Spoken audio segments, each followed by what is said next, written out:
No Kirill Marchenko, no Dante Fabbro. The Blue Jackets are going to have to go to the next man up, but they can't get complacent versus the Buffalo Sabres. We're going to talk about that on today's Locked on Blue Jackets.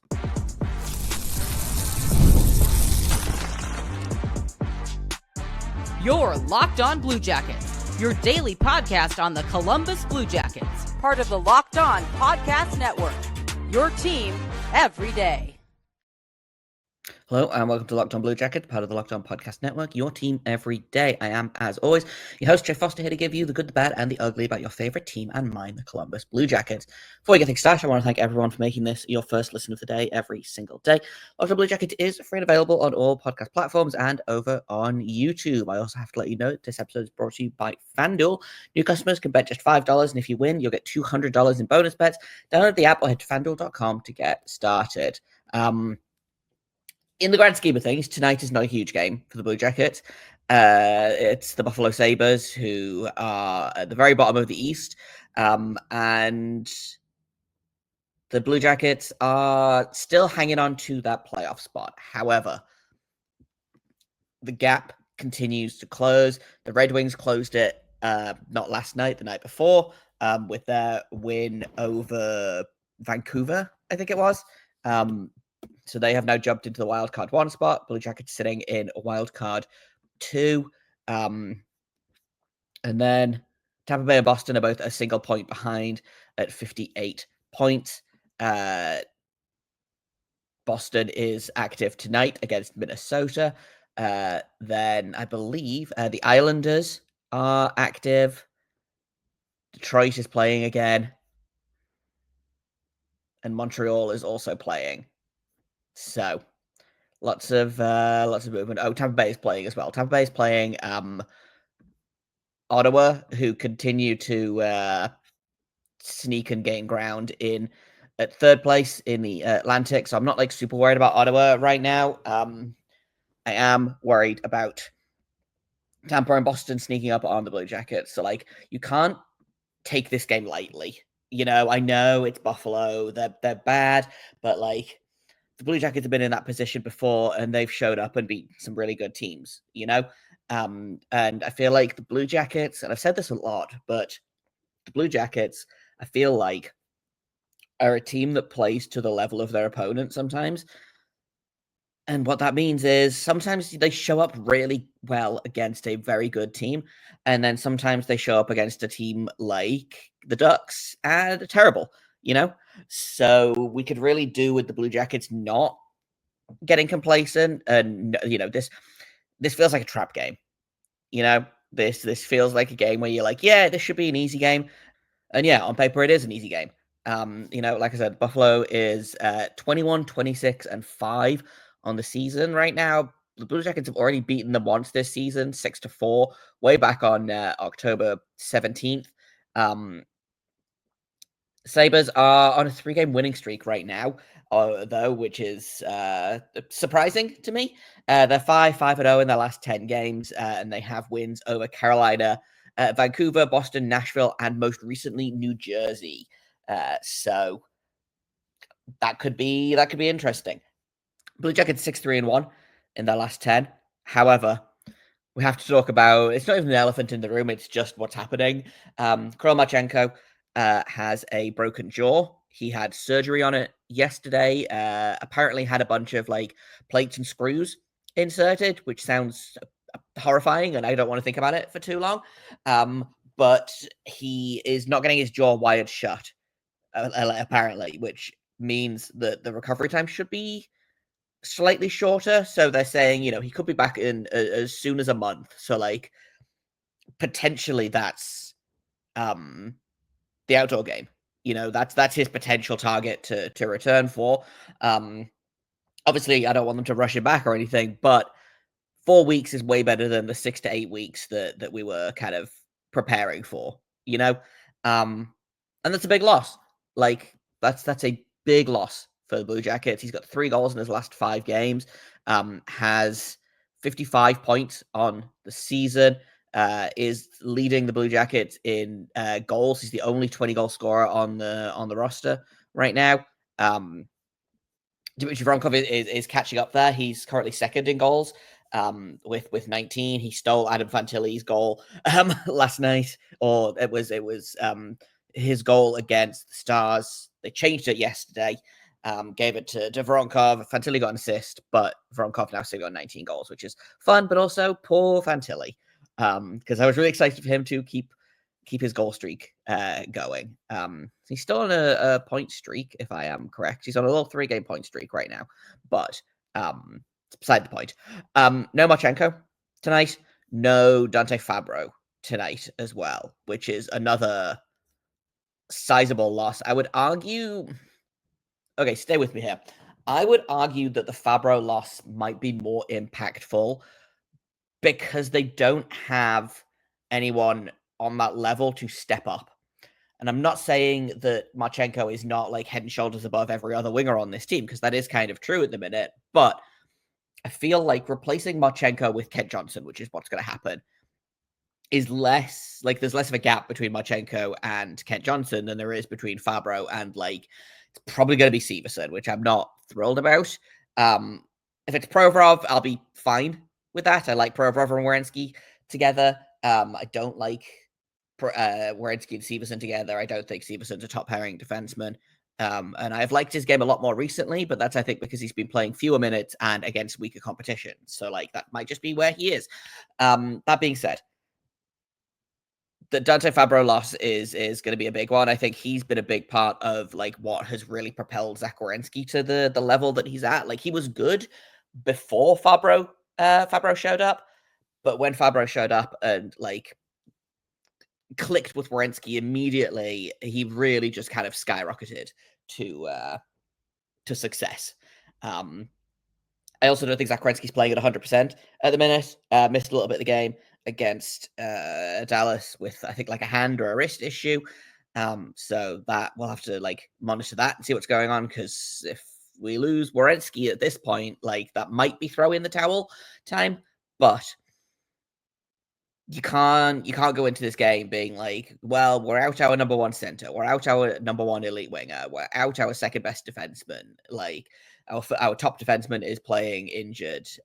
Like it's got to be okay, fine, and what, you know? And this is what the Blue Jackets have done all season: is you lose key guys, and it's next man up. Like you lose Boone Jenner before the season even starts. Okay, cool. Who's going to step up? You lose Kent Johnson for 6 weeks. Okay, cool. Who's going to step up? You lose Chidakov for 6 weeks. Okay, cool. Voronkov steps up. You lose Monahan. Fantilli steps up. You lose Sillinger for a little while. Liquid Balbalou steps up. And I don't think you're not going to get anyone, like, you're not going to replace Marchenko with an AHL call-up. But you bump Johnson up to that top line. I think Voronkov, Fantilli, Johnson is going to be a really fun top line. We'll see how it goes again tonight against Buffalo. Which also, I talked about this a little bit, maybe in yesterday's episode, or I don't remember exactly. But this is not a terrible stretch of games to test things out. They're playing Buffalo tonight. They have Utah on Thursday, who they just beat. And then they have the Rangers on Saturday. Now, they've lost to the Rangers already this season, but, the quality of competition is escalating. And then if they make it to the Rangers game, then they get 2 weeks off to sit, recharge, figure things out. So they've called up Dylan Gambrell from the Monsters. He'll be slotting in tonight. I'm not sure where he'll be slotting in on the lineup. I would love to know. But I don't think morning skate is happening right now. Or let's have a quick look. No, there's no lines that I can see as of right now, so I don't know what it's going to look like. That being said, you call Dylan Gambrell up. Again, that top line is easy to figure out. And then Sillinger and JVR on the second line. I don't know who you put there. I might move Luke Delbar-Baloo's up there and put him on the wing. I'm not sold on that, only because I think he's so good as a center.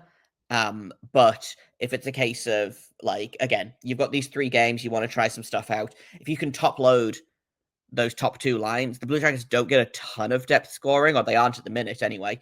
So you really maybe want, like, your best guys in the top 6, whether that's, you've got a center playing on the wing or not. Again, Blue Jackets are kind of thin at center at the minute, obviously with Monahan being out, but Danforth can play center at a pinch, and, like, Fantilli, Sillinger, Danforth, Corrali down the middle is not the worst center depth I've ever seen on this team, So that might be my choice, is put Delbo Blues up there. Dylan Gambrell has been having a decent season for the Monsters. I believe he was one of the later cuts to training camp. He was, I believe, a guy that they had to try and sneak through on waivers.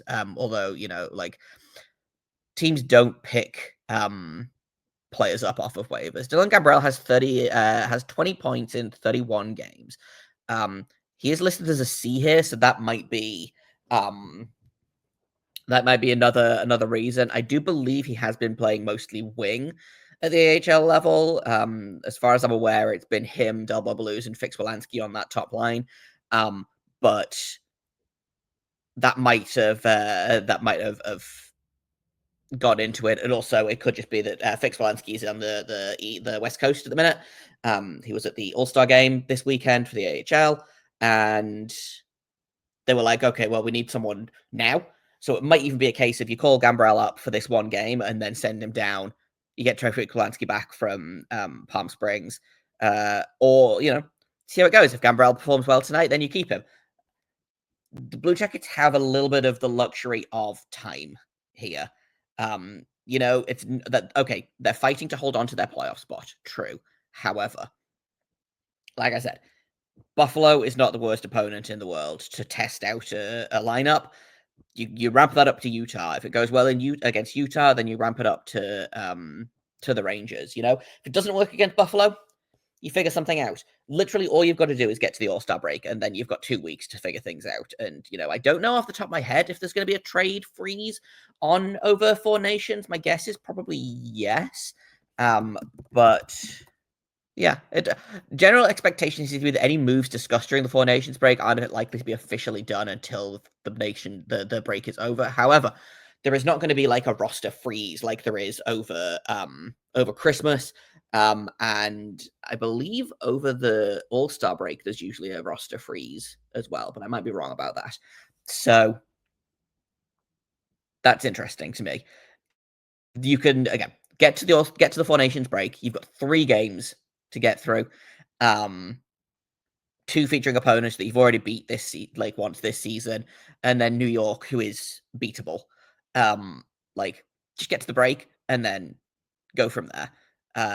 But let's talk a little bit more about tonight's game versus, I keep wanting to say that tonight's game is versus Utah, and I know it's not. It's against Buffalo.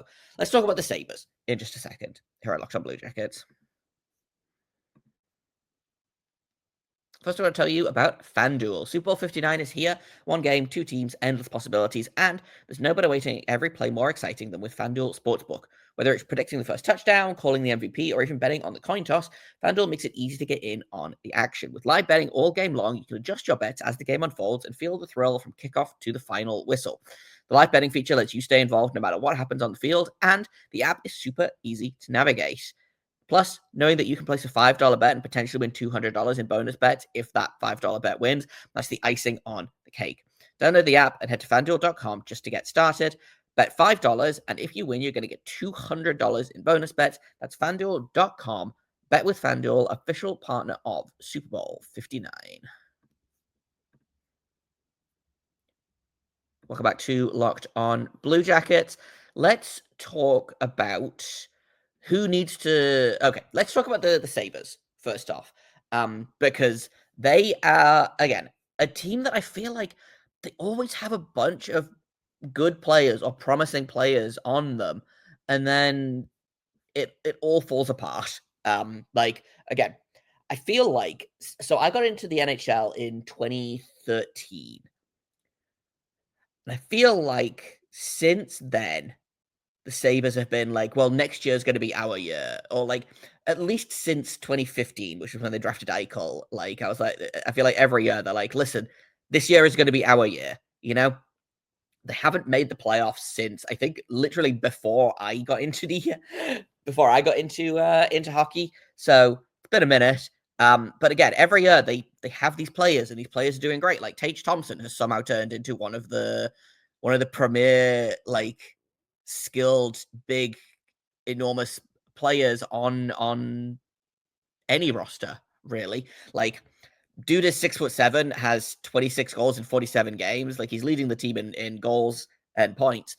And he's enormous and efficient. And I don't know, Tage Thompson shouldn't work, but he does. So, you know, you've got guys like him. You've got JJ Peterka, who I like a lot. You've got Alex Tuck, who I like a lot. You've got Rasmus Dahlin, Owen Power, both former first overall picks. Like, you've got Bowen Byram, who I like a lot. Like, they've got a lot of good players, and they still can't seem to get it done. Now, that's probably a little bit for goaltending. Ukko-Pekka Luukkonen is he has an .897 save percentage on the year, 2 shutouts, and he's 18, 15, and 4. James Reimer is on the struggle bus big time. He's only got 1 win in the 8 games that he's played this season. We'll see who the Blue Jackets get tonight. My guess is probably Luukkonen, but I've been surprised before. Elvis Merzlikins continues to roll around at about league average, which again is about what I ask of him. And he's 19, 12, and 3.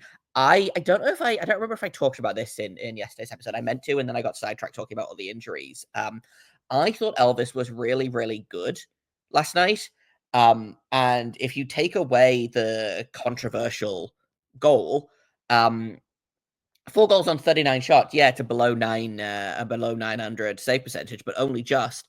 And I don't know. I thought he kept the team in it when Dallas was pushing hard. I thought Elvis played really well. It's just a shame that, like, again, because 5 goals on 39 shots is not like the best performance. It's a shame that that's going to be what's reflected in the stat. But I really liked Elvis's game in Dallas. I can only assume that we'll see him again tonight against Buffalo, and then maybe Tarasov against Utah on Thursday. We got a great Tarasov game against Utah last week, so why not roll it back? See if they can do it again. Hopefully, without having to overcome the 2-0 lead that they gave them. But my guess is that it'll be Merzlikins versus Luukkonen in terms of goaltending. Would love to face James Reimer because he is not having a great season right now. Of course, having said that, I am immediately, I'm going to knock on wood. I am probably going to have to eat my words. He hasn't won a game since November 23rd when the Sabres beat San Jose. His last 2 games have been fine. He's kind of picked himself up a little bit. 3 goals on 34 shots in a loss to Edmonton. 3 goals on 33 shots in a loss to Vegas. We'll see what happens. But obviously, like, the preference would be Reimer. I suspect we'll see Luukkonen versus Merzlikins, which, if nothing else, is a really fun combo of names. In terms of other players, anyway, one thing I will say, just going back to Tage Thompson for a second, he has 9 points in his last 5 games. However, I believe he left the game early on Sunday. It would have been the game against the Devils, which the Sabres ended up winning. He had a goal and 2 assists, but he only played 13 and a half minutes because he got absolutely steamrolled by Stefan Nason, it was, of the Devils. Hit him so hard his helmet flew off, and he is, I believe, at the time of recording this anyway, not on the ice for the Sabres morning skate. Sabres didn't practice yesterday. They were supposed to, and then it got cancelled. So the Blue Jackets might be facing a Tage Thompson-less Sabres team, which might make things a little more interesting. Without Thompson. So Thompson is their leading scorer, 48 points in 47 games. Without him, their leading scorer is JJ Peterka, who has 41 points in 50 games. And then second place is Rasmus Dahlin, who has 39 points in 44 games. And then Jason Zucker actually is third in scoring with 38 points. So that cuts off a significant chunk of their offense, especially 9 points in his last 5 games, like 5 goals. Like it's a lot of goal scoring that Tage Thompson does for the Sabres. And if he's not in the lineup, then it could get a little interesting for the Sabres, because I'm not sure where their offense is going to come from if not him. So obviously you never like to see a guy get hurt, but I'm not going to sit here and be like I'm not going to sit here and be like, man, it's great that he's injured because now we don't have to face him. But also, like, this does make the Blue Jackets' lives a whole lot easier, because in the same way that they're going to have to next man up, obviously losing Marchenko, losing Fabbro, Sabres are also going to have to pull the next man up, and we'll see how it goes for them. In terms of Blue Jackets, Kent Johnson is sneakily heating up. He's got 6 points in his last 5 games. He scored. He had an assist against Dallas, a goal against Utah, which was, again, one of those really stupid goals that I was talking about. And he is very quietly on a little 7-game point streak right now. The last time he didn't record a point was actually the shutout game against New York, where no one recorded a point. So in his last 10 games, he has 11 points, I believe. So shout out Kent Johnson. Expect him to have a big game tonight, especially if he gets elevated to that top line. Again, that top line looked really fun. The Voronkov, Fantilli, Johnson trio. Johnson is not the same player as Marchenko. They are similar-ish, but not quite. So I'm really interested to see what Fantilli and Voronkov can do with Marchenko. I will say that, and this is maybe confirmation bias or recency bias, or maybe I'm just like seeing things that aren't there, but I feel like Dmitry Voronkov always performs better when he has a Russian on his line. We saw this last year. He was flying when he had at least one Russian on his line. When they had the Russian line of him, Chinikov, and Marchenko, he was flying. And he's been really successful this year as soon as you put him with Marchenko. And I don't know whether it's a communication thing or what, but I feel like you always get the best version of Marchenko, of Voronkov when he has a Russian on his line. Unfortunately, all of our Russian forwards are injured now, so he's going to have to hope that Adam Fantilov, as they call him, is Russian enough.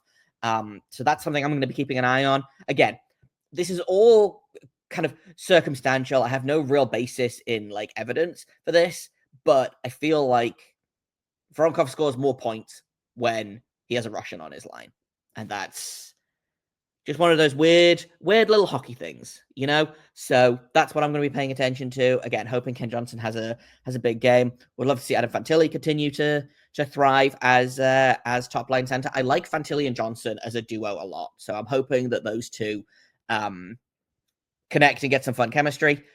Something that does need to have success tonight is special teams. Now, the Blue Jackets power play has slid down from where it was top 10 in the league. Now it's sitting at 16th, so it's still, around average. The penalty kill is sitting at 26, so that's actually crawled out of the basement a little bit. The Sabres have the 27th best power play and the 18th best penalty kill. So, like, this is a reasonable game to work on special teams and hope for the best. Quite honestly, I will say that the Sabres score a fair amount of goals. They're 11th in the league in goals for per game. However, they're 29th in the league in goals against per game. Blue Jackets have been allowing way fewer goals recently, which is good news. They've climbed up to 26th from where they were, 31st, 32nd in goals allowed per game. So we'll see how it goes. It might be another one of these high-scoring games, although the last time I said that, I think was the Vegas game. Maybe I was like, yeah, this is going to be like a 6-5 or a 7-6 final, and it was it a 2-1 final or a 3-2 final? Like, so maybe I won't. Maybe I won't predict a high flying game because well, although I would love to have a low scoring game. You know me, you know how I feel about low scoring games. I love a good goalie performance. I love a 2-1 final. As long as it's in regulation, I don't think, the overtime is getting too much. I'm old, my heart can't take it. But let's take another quick break, and then we'll do some predictions real quick, and we'll do that on the other side of this.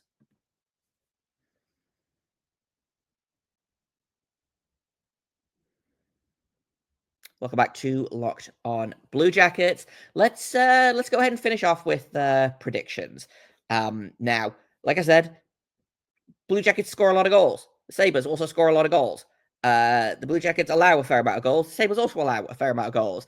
Of the 4 goalies listed on the NHL.com game preview, the highest save percentage is at .897, which belongs to Ukko-Pekka Luukkonen. So that's not like super conducive to having a good goaltending duel. Although again, I've been wrong before. So like my instinct is to say this is going to be like a 4-2 or a 4-3 final for the Blue Jackets. But